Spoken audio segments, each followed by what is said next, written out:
أول تصريح من عمر مرموش بعد الفوز التاريخي على منتخب نيوزيلندا، لحظة انتظرها المصريون لسنين طويلة وأخيرا تحقق الحلم. ولكن قبل أن ندخل في التفاصيل، لا تنسى الضغط على زر الاشتراك لكي تتوصل بكل جديد أخبار كرة القدم، ولا تنسى وضع لايك للفيديو تشجيعا لنا لنستمر في نشر المزيد. في ليلة ستبقى محفورة بأحرف من ذهب في تاريخ كرة القدم المصرية، نجح منتخب مصر في تحقيق إنجاز غير مسبوق بعد أن تمكن من الفوز على منتخب نيوزيلندا في منافسات كأس العالم، ليسجل بذلك أول انتصار له في تاريخ مشاركاته بالبطولة العالمية. وما إن أطلق الحكم صافرة النهاية حتى عمت الفرحة أرجاء الملعب وانفجرت المشاعر في المدرجات، وبدأ اللاعبون يحتفلون بإنجاز كان يبدو مستحيلا لسنوات طويلة. وكان نجم المنتخب المصري عمر مرموش من أول اللاعبين الذين تحدثوا لوسائل الإعلام بعد المباراة، حيث قال بتأثر كبير: أنا سعيد جدا بهذا الفوز، لأنه ليس انتصارا عاديا بل تاريخ جديد يكتب لكرة القدم المصرية. كنا نؤمن بأننا قادرون على إسعاد شعبنا، وقاتلنا من أول دقيقة حتى آخرها من أجل هذه اللحظة.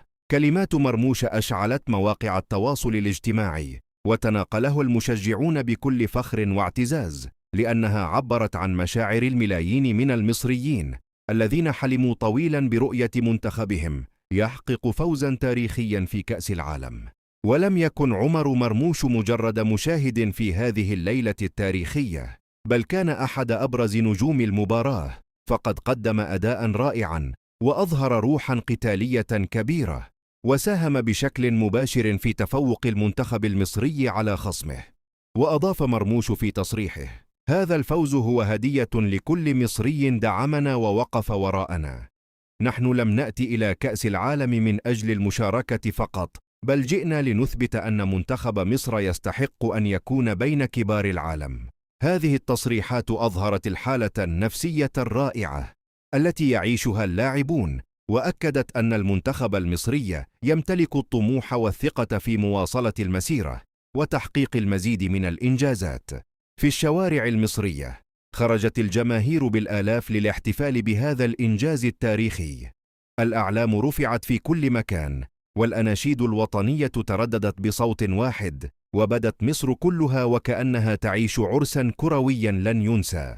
إن هذا الفوز لا يمثل 3 نقاط فقط، بل يمثل انتصارا للإرادة، ودليلا على أن الأحلام يمكن أن تتحول إلى حقيقة إذا وجد الإيمان والعمل والإصرار.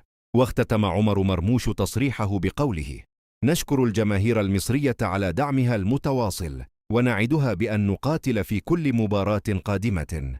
هذه ليست نهاية القصة، بل هي بداية حلم جديد. والآن يبقى السؤال الذي يشغل كل جماهير الكرة العربية والأفريقية: هل ينجح منتخب مصر في مواصلة صنع التاريخ وتحقيق مفاجآت أخرى في كأس العالم؟